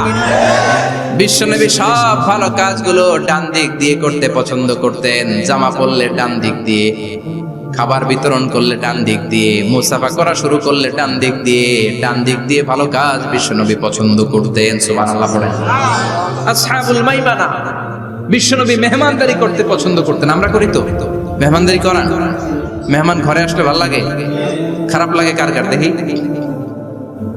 সবার ভালো লাগে, কিন্তু আমরা অনেকে খুশি হই না। মেহমান আসলে নাকশ হই, নিজে খাইতে পাই না। মেহমান আইছে কে? খাওয়ামো করতে, খাওয়ান নাই, যেন ও খাওয়ান বানাইছে। খাওয়ান পাঠায় কে? রিজিক দেয় কে? গোটা বিশ্বের সবাই মিলে আমরা একটা চাল বানাতে পারবো নাকি? ও মিয়া চাইনিজ চাউল না, চাইনিজ ডিম না, ওগুলা সবাই পারে, ঠিক কিনা? আল্লাহর বানানো ন্যাচারাল চাল, গাছের মধ্যে হওয়া যেই চাল, ধান আল্লাহ তৈরি করেছে, এরকম ধান, এরকম একটা পেয়ারা, এরকম ছোট্ট একটা কমলার টুকরা গোটা বিশ্বের সবাই মিলে বানাতে পারে নাকি? এজন্য রিজিকের মালিক কে? মেহমান আপনার রিজিকে ভাগ বসাতে আসে না, সে তো তার রিজিক নিয়ে আসে। সে আরো এসে আপনার রিজিকে বরকত ঢুকিয়ে দিয়ে যায়। চিল্লা এখন ঠিক কিনা? কারণ আমরা বরকতে বিশ্বাসী। বরকত বিশ্বাস করেন? 5 লাখ টাকা মাসে কামায়, ডাইন হাতে বা হাতে, আছে না নাই? হালাল হারাম ইচ্ছা মতো কামায়, মাস শেষে কিচ্ছু থাকে না, এরকম টাকাই আছে না নাই? হসপিটালের একটা বিল পরিশোধ করতে 3 লাখ চলে যায়। ঋণের বোঝায় জর্জরিত, রাতে ঘুম নাই, তার মানে বরকত নাই। আরেকজনের বেতন 20,000, কয় হাজার? বাড়ি ভাড়া 6,000, বাজার খরচ 6,000, ছেলে মেয়ের স্কুলের বেতন 6,000, বেড়ায় দান করে আরো 1,000, আরো থাকে। সুবহানাল্লাহ পড়েন। দিস ইজ কল্ড বারাকা। 20,000-এর বেতনের ভিতরে বারাকা ছিল, 5 লক্ষ ইনকাম, 1 টাকাও নাই, ঠিক কি না? এজন্য কোটি টাকার মালিক দেখলে মনে করবেন না অনেক সুখ। এই দুনিয়ার জীবনটা ধোঁকা, মহাচ্ছন্ন হয়ে আছি আমরা, এটা ধোঁকা, এটা মরিচিকা, এটা চাকচিক্যময় একটা জায়গা। মৃত্যুর পর মনে হবে একটা দুঃস্বপ্ন ঘটেছিল আমার, বিশাল এক জগৎ পড়ে আছে সামনে। দুনিয়াটাই ধোঁকা, দুনিয়াটাই মোহের জায়গা, আমরা সবাই মহাচ্ছন্ন হয়ে আছি। দুনিয়ার উদাহরণ হলো 3টা লাশ আর 4টা স্বর্ণের টুকরার সভা। 3 জন যুবক কাজের জন্য বেরিয়েছে, পথিমধ্যে 4টা স্বর্ণের টুকরা পেয়েছে। যুবক কয়টা? স্বর্ণ পাইছে কয়টা? মহা খুশি, খুশিতে বাকবাকুম, 4টা স্বর্ণের বড় বড় টুকরা পেয়েছে। আমরা আজীবন খেলে বসে খেয়ে যেতে পারবো, কিচ্ছু লাগবে না আমাদের। 3 বন্ধু বলে ভাগ করি, আরেকজন বলে ক্ষুধা লাগছে। একজন যা বাজার থেকে রুটি কিনে নিয়ে আয়, খাওয়ার পরে ভাগ করবো। একজন রুটি কিনতে গেল, শয়তান 2টারে বুঝায়, ওইটারে মারতে পারলে ভাগ বটোয়ারা সহজ হবে। তোরা 2 জন স্বর্ণ 4টা, তুই নিবি 2টা, ও নিবে 2টা। হিসাব সহজ না? 2 বন্ধু প্ল্যান করছে, ওইটারে মাইরা তুই 2টা, আমি 2টা। যেটা রুটি আনতে গেছে প্ল্যান করেছে, রুটির মধ্যে বিষ মিশায় নেই। কি মিশাবো? বিষ। তাহলে বিষ খাওয়া রুটি খেয়ে ওই 2টা সে সব পাবে, আমি পাবো। ভাগাভাগির কিছু নাই, সব যাবে আমার কাছে। 4টা স্বর্ণের টুকরার মালিক আমি। রুটির মধ্যে বিষ মেখে নিয়ে এসেছে। ওই 2 বন্ধু প্ল্যান অনুযায়ী ওইটারে ধরে মেরে ফেলছে। এবার মহা খুশি। এক বন্ধু কয়, এবার তো ভাগ বটর আর কিছু নাই, তুই 2টা, আমি 2টা, আগে খাইয়া লইস। আগে খাওয়ার পরে এই 2টাও নাই। 3টা লাশ, 4টা স্বর্ণের টুকরা, এটাই তো দুনিয়ার জীবন, ঠিক কিনা? আসল জীবন কবর থেকে শুরু হবে, কোন ঠিক কিনা? একদিন মাটির ভেতরে হবে ঘরে মন আমার, কেন বাঁধো দালান ঘরে মন আমার, কেন বাঁধো দালান ঘর, ঠিক কিনা? দুনিয়ার জীবন আসল জীবন না, এটা মরিচিকা, এটা ধোঁকা, এটা মোহ, এটা শয়তানের চাকচিক্য। আসল জীবন কবরের জীবন, আসল জীবন সামনে পড়ে আছে। এজন্য বরকতে বিশ্বাস করি আমরা, ঠিক কিনা? ল্যান্ড ক্রুজার দাপিয়ে বেড়ায়, বড় বড় টাওয়ারের মালিক, অনেক সম্পদের মালিক। এটা দেখেই মনে করবেন না অনেক সুখে আছে, ঘরে যেয়ে দেখেন কোনো সুখ নাই, ঠিক কিনা? সাধারণত টাকা যার বেশি, দুঃখ তার বেশি, টাকা যার কম, সুখ তার বেশি। সুবহানাল্লাহ পড়েন। আল কানাআতু মিনাল ইসলাম। এজন্য আমার শ্রমিক ভাইয়েরা, আপনাদের 1 পা জান্নাতে এমনি ঢুকে আছে। নামাজ পড়বেন, মা বাবার খেদমত করবেন, ইসলামের নিয়মগুলো মানবেন, 2য় পাটাও জান্নাতে ঢুকায় দিবে কে? আল্লাহ। আর যারা কোটি কোটি টাকার পাহাড় বানিয়েছে, ওদের হিসাবের ফিরিস্তি অনেক বড়। বিশাল বাড়ির মালিক, ল্যান্ড ক্রুজার চালায়, সাবরোলেট চালায়, পোরশে, ফারারে, ল্যাম্বরগিনি চালায়, আছে না নাই? ঘরে সুখ নাই, রাতে ঘুম নাই, টেনশন আর টেনশন। 4টা ট্যাবলেট খেয়ে আধা ঘন্টা ঘুমাতে পারে না, এরকম ধনী আছে না নাই? সব ধনীরা আবার এক পাল্লায় মাইপেন না। মাথার ঘাম পায়ে ফেলে যেই ধনী ব্যবসায়ীরা বড়লোক হয়েছে, ওদের ঘরে ঠিকই শান্তি আছে। তার মানে টাকা যার বেশি, ওষুধ তার বেশি, কিচ্ছু খেতে পারে না। দেখবেন ধনীদের খাবারের ডায়েটে থাকে ভেজিটেবলস আইটেম, ঠিক কিনা? এমনি হজম হয় না, আবার ডাক্তারের কাছে গেলে বলে কিচ্ছু খাবেন না, খালি ঘাস খাবেন। কি খাবেন? মানে ভেজিটেবল খাবেন, সবজি খাবেন তো সুস্থ থাকবেন, আছে না নাই? ঘুম নাই, শান্তি নাই। এই যে কোম্পানিগঞ্জ বাজারের যারা কুলি মজুর শ্রমিক, এদের ঘুমে ঝামেলা আছে? কথা বলেন। ধনী পয়সাওয়ালা কোটিপতি, সে ঘুমের ট্যাবলেট খায়। ঘুমের জন্য যে ট্যাবলেট লাগে রিক্সাওয়ালা ওইটাই জানে না, ঠিক কিনা? 1000 কোটি টাকার মালিক হলে বাড়ি কিনা যায়, গাড়ি কিনা যায়, সুখ কিনা যায় না। কোম্পানিগঞ্জ বাজারে সুখ বিক্রি হয় এমন দোকান আছে নাকি?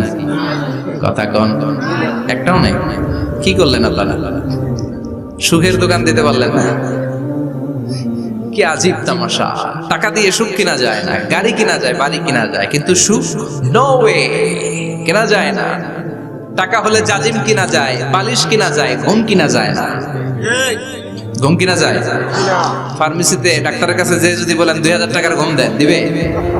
ডাক্তার কি বলবে? দূর মিয়া, আমারই ঘুম আসে না, তোমারে আমি ঘুম বিক্রি করব।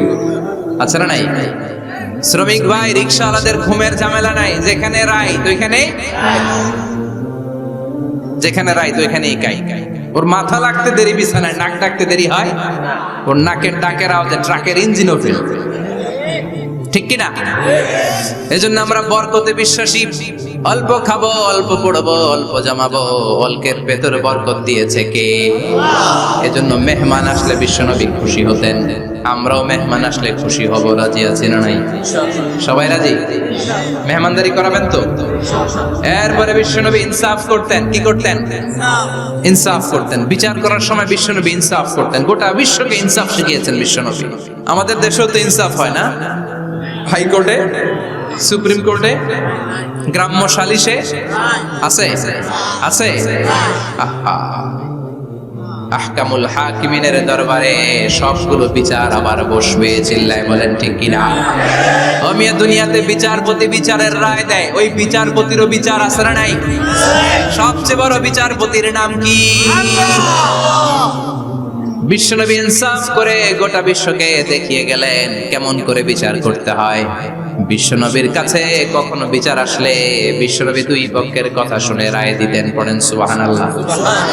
সব সময় দুই পক্ষের কথা শুনে রায়। এখন কি দুই পক্ষকে সমান প্রিভিলেজ দেয়া হয়? কথা বলেন।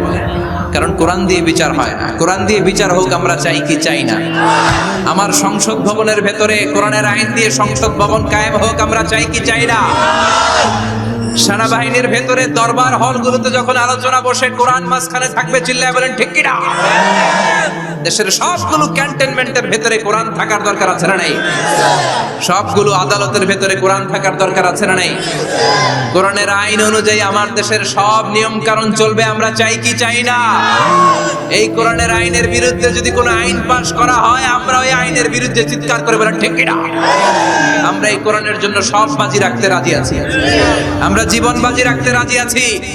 আমরা দেহের তাজা রক্ত বিলিয়ে দিতে রাজি আছি। জোরে বলেন ঠিক কিনা? কোরআনের জন্য কে কে ময়দানে থাকতে রাজি আছেন? হাত উঁচু করে আল্লাহর দেখা।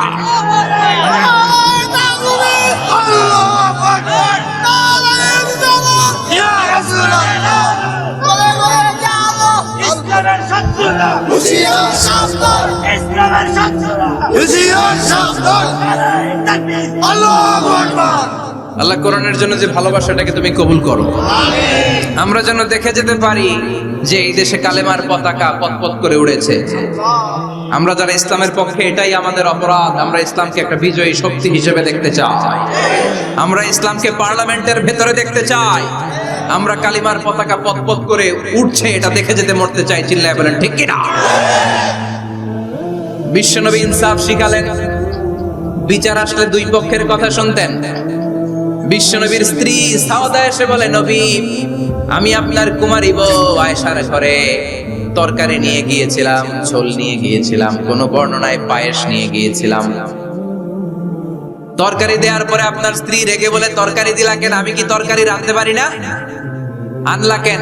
রাগের চোটে তরকারির ঝোল নিয়ে পায়েস নিয়ে আমার গালের মধ্যে মাখিয়ে দিয়েছে আপনার বউ। আপনি তো শ্রেষ্ঠ বিচারক, নবী বিচার করে দেন। দুই বউয়ের মধ্যে ঝগড়া আছে না নাই? বিশ্বনবী সাউদার কথা শুনলেন, মা আয়েশাকে ডেকে পাঠালেন। মা আয়েশারে বললেন, ও আয়েশা, আসলে এমনটা করেছো নাকি? মা আয়েশা বলে, নবী, তখন আমার মেজাজটা বড্ড গরম ছিল, রাগের মাথায় ঝোল নিয়ে আমি সাউদার মুখে লাগিয়ে দিয়েছি। আসলে কাজটা ঠিক হয় নাই, আমারে ক্ষমা করেন।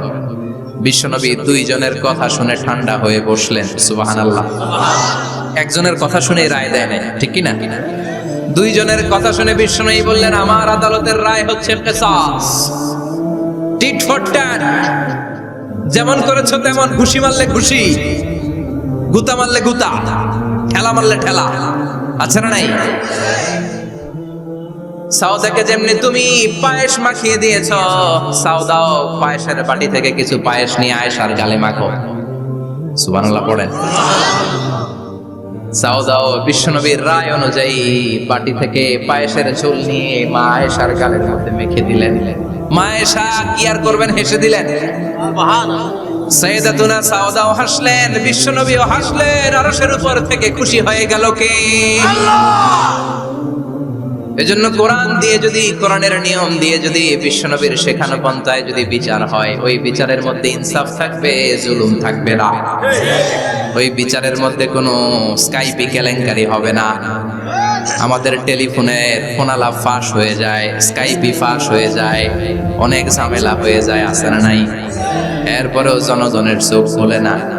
আল্লাহ তুমি চোখ খোলার তৌফিক দাও, সহি সমাজ দান করো, পড়ে না আমি। বিশ্বনবী ইনসাফ করতেন। বনু মাখজুমিয়া গোত্রের এক মহিলা চুরিতে ধরা পড়ল। কিসে ধরা পড়ল? কথা বলেন। চুরিতে। চুরি করলে নিয়ম কি? লাউ চুরি করলে, আম চুরি করলে, কলা চুরি করলে হাত কাটা যাবে না, এটা বড় চুরি। সুবহানাল্লাহ। ওমর ফারুক বলেছেন, দুর্ভিক্ষের বছর কেউ যদি চুরি করে তার হাত কেটে দেয়া যাবে না, কারণ এটা অভাবের চুরি, এটা স্বভাবের চুরি না। ঠিক কি না? ঘরে খাবার নাই, পেটে দানা পানি নাই, লাউ চুরি করছে, মুরগি চুরি করছে, এই চোরের হাত কেটে দিও না, কারণ সে ক্ষুধার্ত। পেটে খাবার আছে, গায়ে জামা আছে, সমাজে সম্মান আছে, তারপরেও পুরো দেশটা খেয়ে ফেলতে চায়, এরকম ডাকাত আছে না নাই? দেশের টাকা পাচার করে, ব্ল্যাক মানি করে, এরকম ডাকাত আছে না নাই? ঘুষ খেতে খেতে পেটটা এরকম হাতির মতো মোটা করেছে, এরকম ডাকাত আছে না নাই?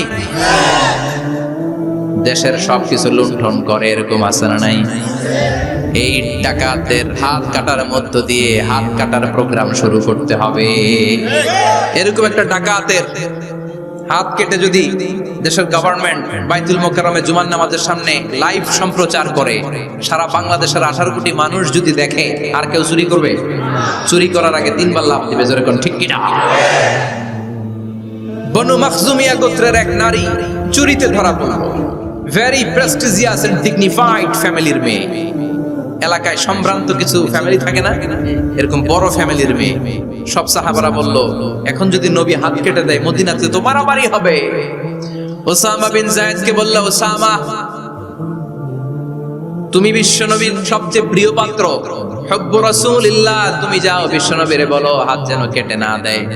ওসামা যে বলে, নবী গো, সব সাহাবারা বলেছে এই মেয়ের হাত কাটলে মদিনায় ঝামেলা হবে, হাত কেটে দিয়েন না।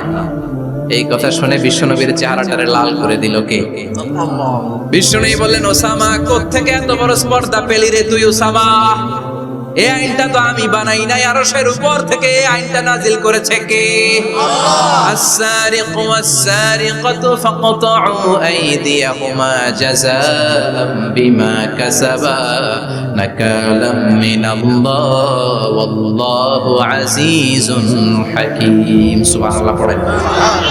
If anyone steal something very precious from the society, from house, the government should cut down his right hand.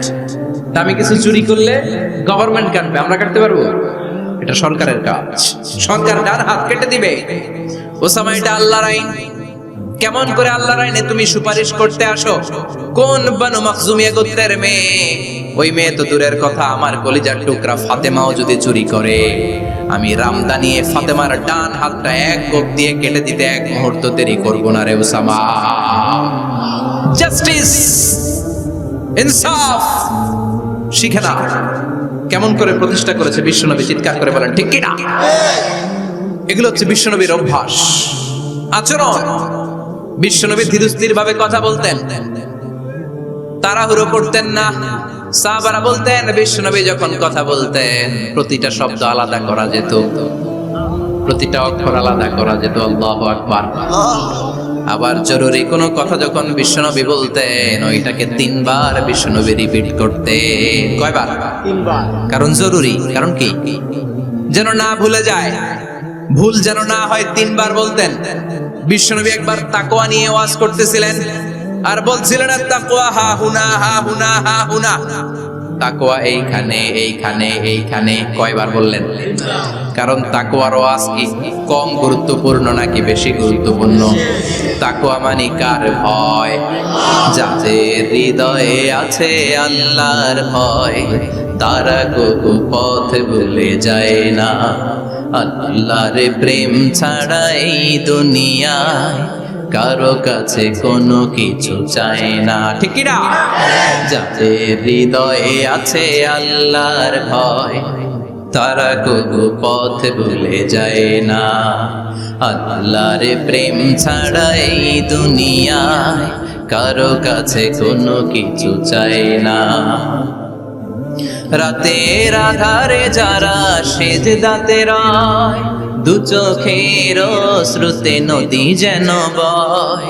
রাতের আধারে যারা সেজদাতে রয়, দু চোখের শ্রুতে নদী যেন বয়।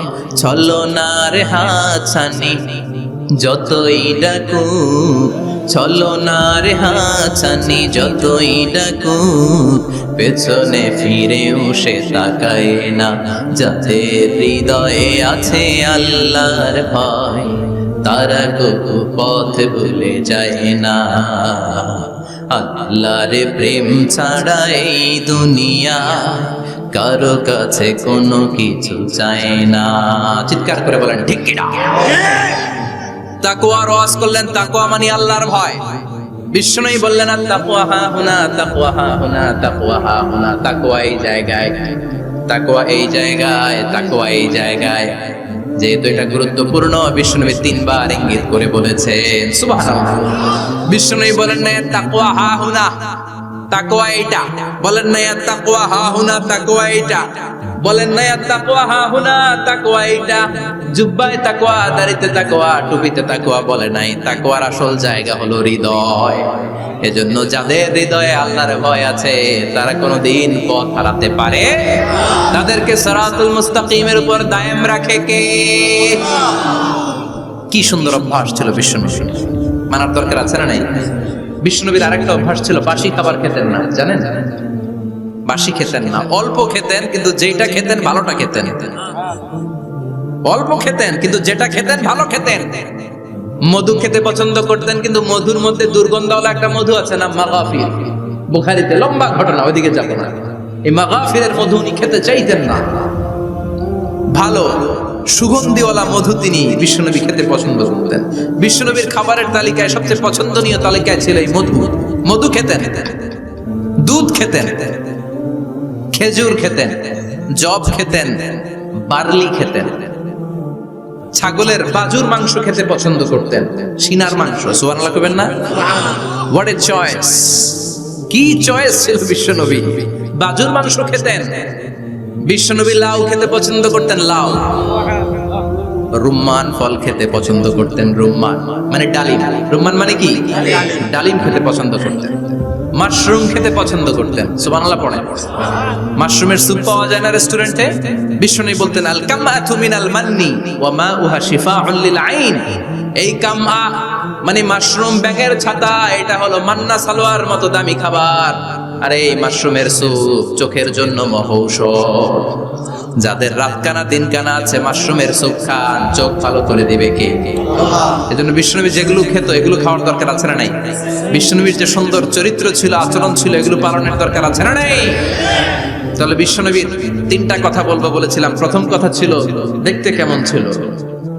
অনেক কথা এত বলা যাবে না, সংক্ষেপে বললাম যে বিশ্বনবীর আচরণ কেমন ছিল। এখন শুনবো, শেষ কথা বলে যাই, বিশ্বনবীর ইন্টেলেকচুয়াল পাওয়ার কেমন ছিল, ওনার বুদ্ধিমত্তা কেমন ছিল। Our beloved prophet Muhammad, the last messenger, was a very good mediator. বিশ্বনবী ভালো মিডিয়েটর ছিলেন। বিশ্বনবী ভালো মধ্যস্থতাকারী ছিলেন। ঝগড়া লাগলে মিলাই দিতে পারতেন চমৎকার। সুবহানাল্লাহ বাড়িতে দেয়া জিমায় পড়ছেন? কষ্ট হচ্ছে? আর কয়েক মিনিট পড়বো, একটা তাকবীর দেন, লিল্লাহি তাকবীর। He was a very good mediator. মধ্যস্থতাকারী ব্যক্তিত্ব ছিলেন। স্বামী স্ত্রীর মধ্যে ঝগড়া লাগলে মিলাই দিতেন, বন্ধু বন্ধু ঝগড়া মিলাই দিতেন, সমাজে সমাজে মারামারি মিলাই দিতেন। মক্কা থেকে মদিনায় যখন গেলেন, মদিনায় 120 বছরের একটা যুদ্ধ চলছিল, কেউ যুদ্ধটা থামাতে পারে না। বিশ্বনবী 7 দিনের ব্যবধানে যুদ্ধ থামিয়ে দিলে। Intellectual capacity, very good mediator. এজন্য বিশ্বনবীর উম্মত যারা, তাদের অভ্যাস হবে ঝগড়া লাগায় দেওয়া যাবে না, মিলায় দিতে হবে, ঠিক কিনা? আমরা যদি ঝগড়া দেখি দূর থেকে আরো লাগায় দিতে চাই, আছে না নাই? কোম্পানিগঞ্জ বাজারে ঝগড়া, লাগুক আরো লাগুক, ধরবি না, থামাবি না, দূর থেকে মজা দেখি, মজাই লাগে, এরকম ডাকাইত আছে না নাই? আগুন লাগলে পানি দিয়ে নেবায়, অনেকে তেল ঢালে, আছে না নাই?